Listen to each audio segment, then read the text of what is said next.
AKA Powders, welcome back to the channel. Can I just get right into it? Jim Lee completely shattered and broke the internet, and if I could tag people, there's so many people I would tag in this video. People that made me even have a personal meltdown / revelation on Facebook and Twitter.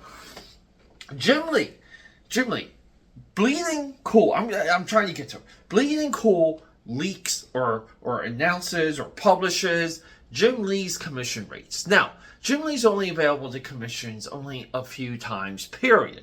Jim Lee, the co-author, the artist of the greatest comic book of all time, X-Men #1, the highest selling comic book of all time, right? This guy is a legend. This guy created Wildstorm Productions, sold Wildstorm Productions. He nearly became EIC of Marvel comic books.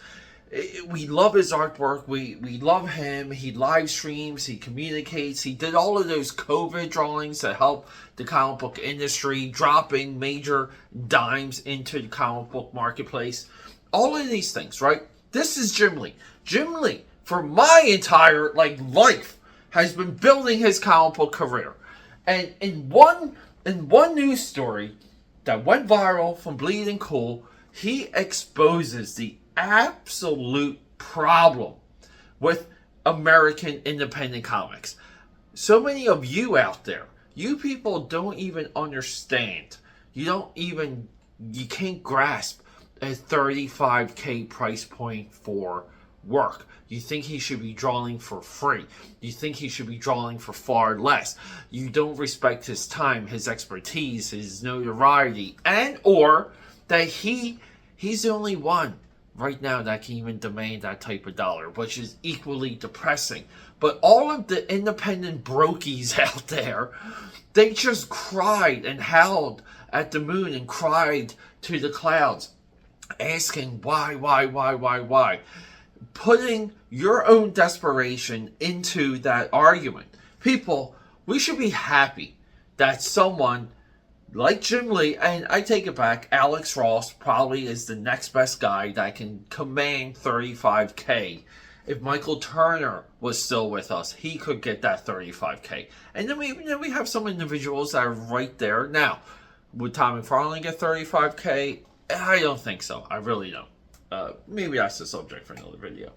But the reaction alone, it's like independent comic book creators, here's the thing. They don't know their value. They don't know how to price their work. They don't have enough of an eye, enough of a perception to know their work and the professional work. They honestly, there's so many of you out there, you think the gap is this. No, no, the gap is so much more. And I feel sorry for you people who actually think you're close to Jim Lee's race and you think he's being ridiculous. No, Jim Lee is commanding what he commands because he is that much better than you and I. And in no way should you feel ill will towards him or not.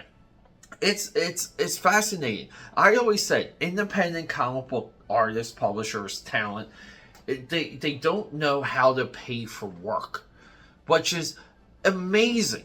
There's so many publishers out there that don't know how to pay their talent. They don't even know how to identify talent. And then you people are commenting on potentially the greatest illustrative talent in comic book history, wanting a couple dollars for his work. Now you might be like, well, who can afford that? You saw that comment a lot. Who can afford this? Guess what, people? We have more American millionaires than ever in human history that was created in the last 5 to 6 years. Jim Lee's market isn't your broke comic book ass. It's not. His market are straight up investors, people that can move $100K into something, no problem, and they know that $100K can sit there. That's why we have an art market. It's a wonderful attribute. It's a wonderful item to move high legal tender into. They do it with real estate, they do it with oil paintings, and now they're doing it with American comic books. Not, the slab books, the slab books, they do it, and the original comic book arc, and that's why in the last 5, 6, 7 years we've seen such a it's break, because they the right people. The right people, and who knows, they're probably not even comic book collectors, but they know they can move their money in there and protect their money, creating an asset that they can probably one day borrow against. Guys, this is how finance works. So yeah, it really makes my head spin, and it really Jim Lee exposed how far just the mindset of the independent American comic book creator needs to go. There's a lot of ground to be made up. I say good for you, Jim Lee. Who cares? Charge wherever the hell you want to charge. We're all moving on. I'm just trying to get better by the day, and so should you. You should be happy for those who get paid, period. Always, that's a part of it too. Cheerlead. We have to pick the right things to cheerlead. We should be more upset that more historical American comic book talent does not get that price. There's Jim Lee. But we should be more upset. Yeah, Alex Ross. But we should be more upset that there's not 20, 30, 40, 50 individuals that get that dollar amount. That's the tragedy. It's not what they're charging. It's that there's one person able to charge that.